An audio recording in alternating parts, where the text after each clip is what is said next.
was talking to a friend who was telling me about doing his own taxes. 'Tis the season. There was, that particular year, a new worksheet, and he was entering some numbers that were supposed to be relevant to the worksheet, and things were not working out. He got different answers different times, and so he kept at it, though, because he said he is someone who likes to wrestle problems to the ground, is what he said. And he wanted to get it done. This was the thing standing between him and finishing his taxes. He said he had this thought at one point, we'll just take a little break from it. And he said his own thought back was, oh no, I want to get this done. But he kept coming up with different numbers, different times, and finally he trusted this voice that said, step away from the taxes.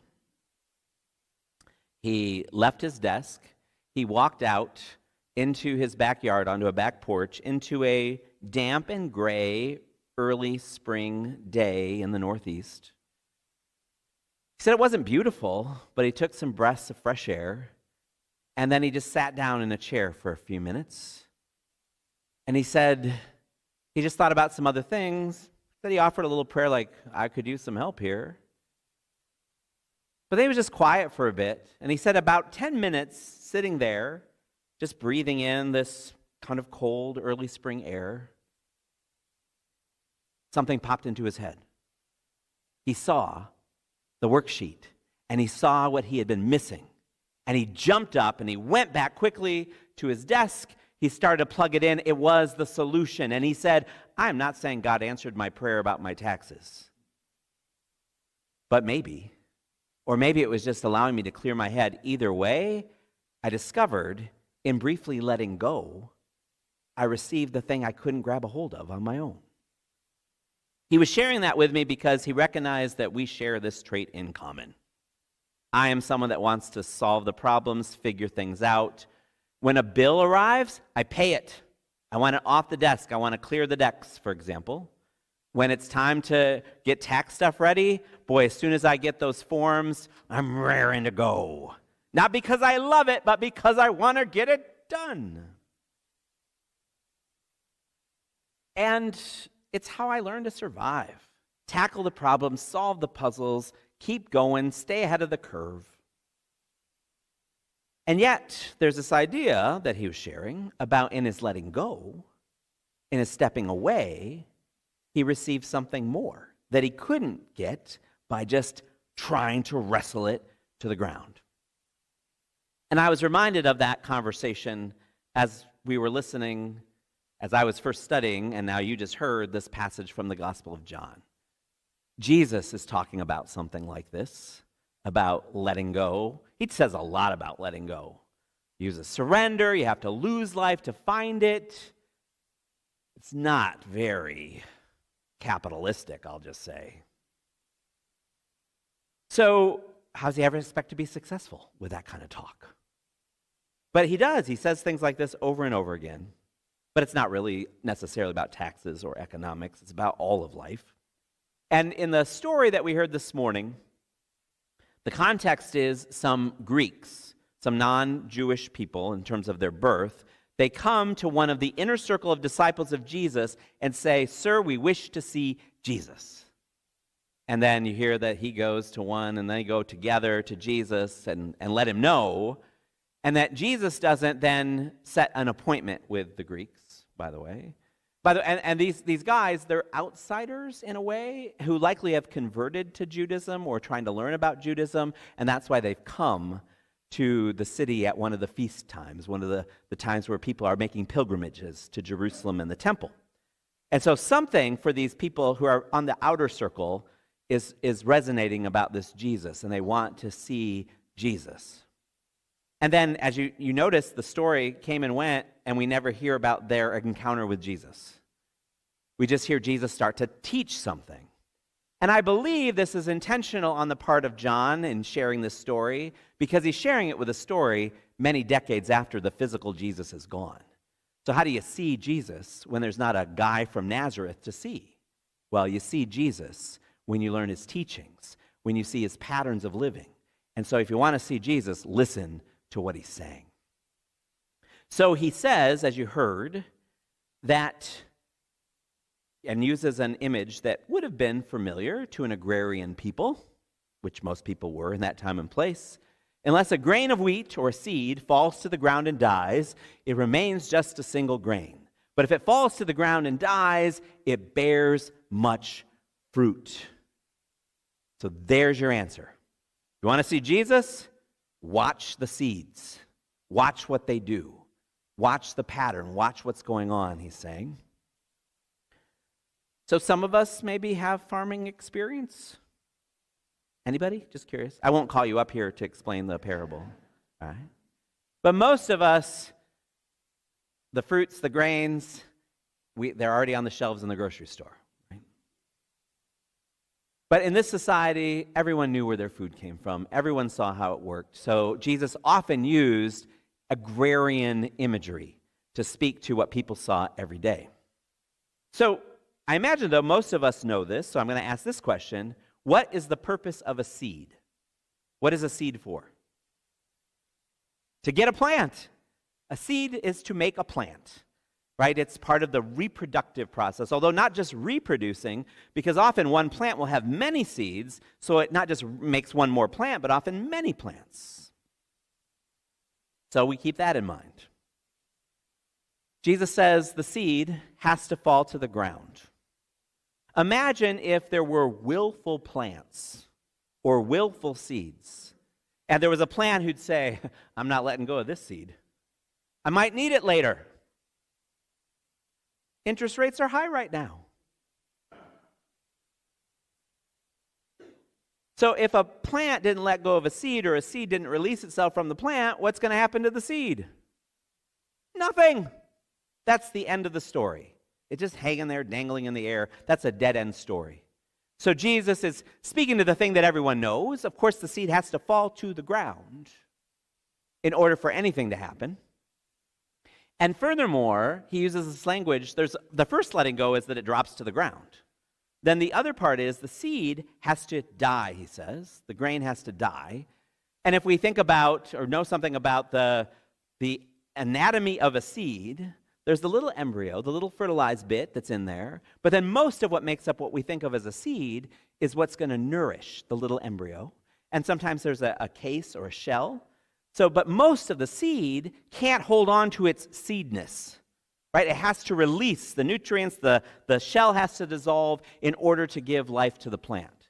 So everything that is a seed has to disappear, has to let go in order for there to be new life.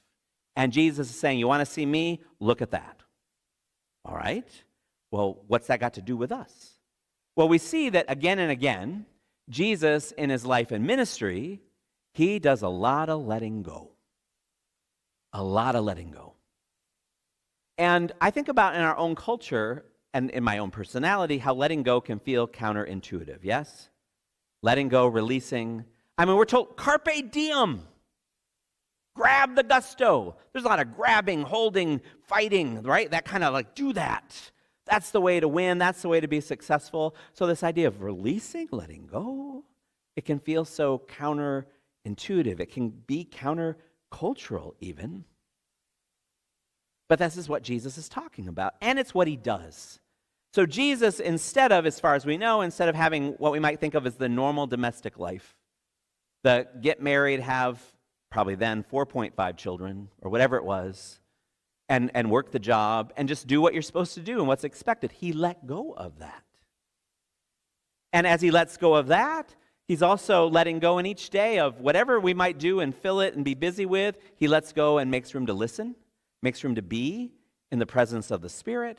He makes room for community. He makes room for study. He lets go of whatever else he might be able to do to make room and space. And then he lets go of maybe sometimes what he might want to do that's just about protecting himself or being successful. And he serves people and he loves people and he teaches people. And then there's people who hate him for it. They find him very threatening, this inclusive, loving person who's challenging the status quo and the normal order of things. And he lets go of fighting them. He lets go of hitting them. I mean, there's things some of those religious leaders say to him that he might want to give him a good smack. But he doesn't. And then even toward the end, I'm getting a little ahead, but you know where the story's going. But there's this thought that Jesus could have called up an army rather than die on a cross. Whether of people, or some people thought there were angel armies, whatever way they thought of it, that this is the King of the Jews. This is the anointed one. This is the one who's going to kick out at Rome, and he doesn't do any of that. He lets go. And so instead of grabbing a hold and fighting and wrestling it, Jesus releases again and again. Now, some might say, well, it sounds like he's a quitter. I mean, right? Our culture might say that. Well, what is he, a quitter? But Jesus isn't quitting. His releasing isn't surrender in the sense of quit or give up, but it is an intentional letting go, and this is going to take us back to the seed. So a seed doesn't quit, like, all right, it's all over, and then hope for the best. Where the seed goes is where? Where'd you hear the seed drops? The ground. We were just talking last week in the Redeeming Eve class and reminded in both Genesis 1 and Genesis 2, the ground is the source of creation. That up from the ground God makes. Up from the clay and the earth, God breathes breath into the first divine dirt clod, we might say, Adam. But from the ground, from the source, from the all that is. So there is this thought that it's not just surrendering into any old thing or quitting, it's intentionally going to the source. Back to the ground. Back to the beginning of all that is, the Creator. That's where the creation will best be served. And then, of course, we know with the seed, it's not just the ground. There's got to be water. And that's another image for the divine, the living water of the Spirit, taking in the nourishment, taking in the water, and the sunlight, the wisdom, the radiance of the divine justice and wisdom, and all of that together, when there's a giving over to that, not any old thing, not quitting, but receiving, well, then life springs up, even in sometimes really tough conditions.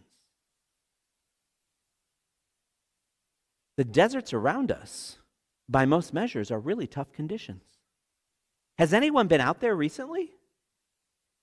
The green, the poppies, the flowers, because those seeds didn't hang on.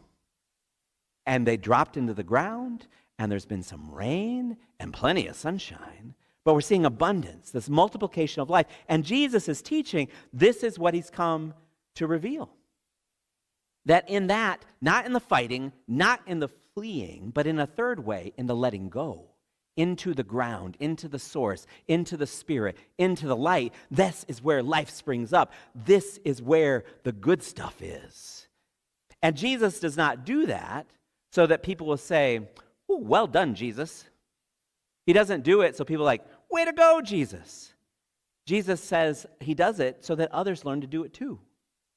Those in John's gospel, those who trust in him, who believe in his name, his way, they are given the power to live as the beloved sons and daughters of God. They are given the power to multiply life as well. They're saying this is how it works, not in the fighting, not in the fleeing, in this third way of the letting go, not into anywhere or anything, but into the ground of being, into the living water of the Spirit, into the light of God's justice and hope and love. And this is where life grows. This is where life multiplies. This is what I came to show you. You want to see Jesus? Look at the dying seed. There's wisdom in it. There's life in it. And it's still really hard. He uses language of dying, not just for hyperbole, because it can be painful and scary and hard. Have you ever wanted to wrestle something to the ground and you let go of it, and that journey was a hard one to get to?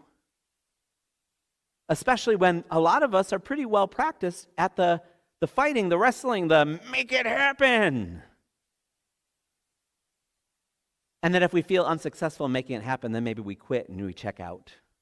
But this other way of intentionally letting ourselves return to the ground, the source, the living water, the light of the Spirit. I hate waiting. I hate it. Now, if you are seeing me in a line, you probably won't know most of the time because I've learned to function in polite and civilized society.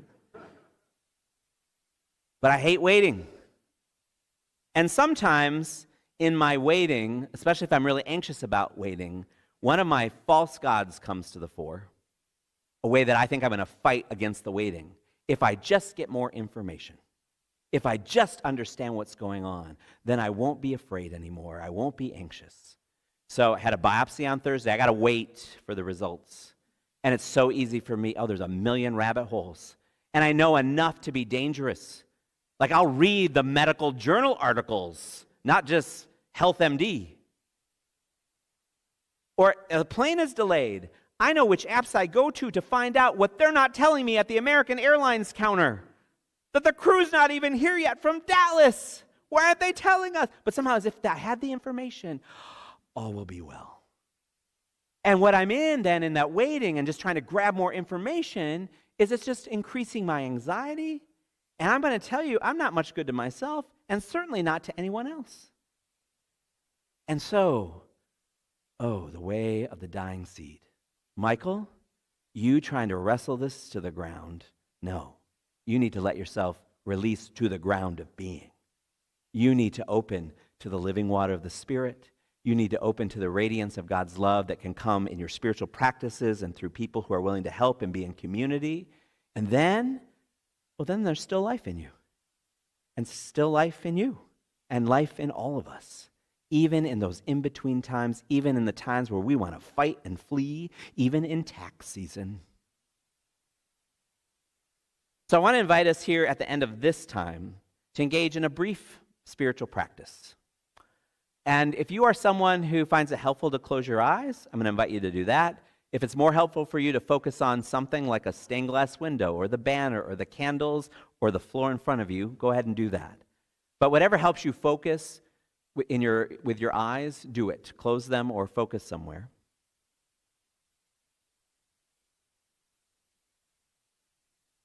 And as you now are either eyes closed or focused somewhere, I invite you to take a few deep breaths in and then let them out. And it's all right to be noisy.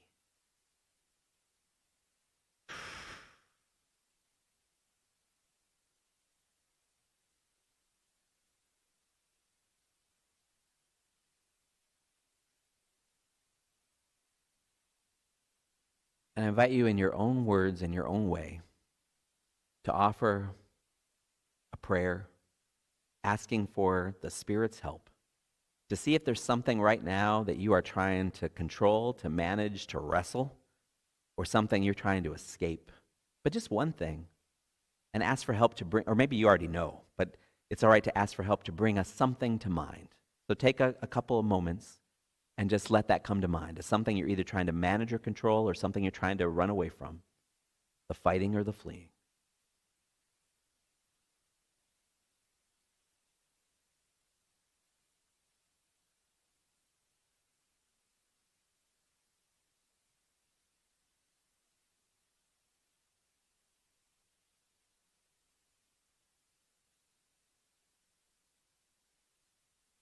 And I invite you to imagine you and whatever it is that's come to mind, releasing, falling to the ground, so to speak, to the source, a cushioned fall, a loving embrace.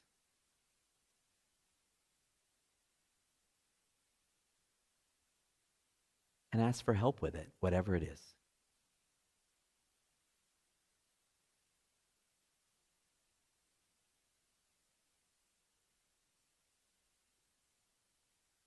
Be reminded in this moment and in the next, there is living water, the breath of life, the Spirit who nourishes.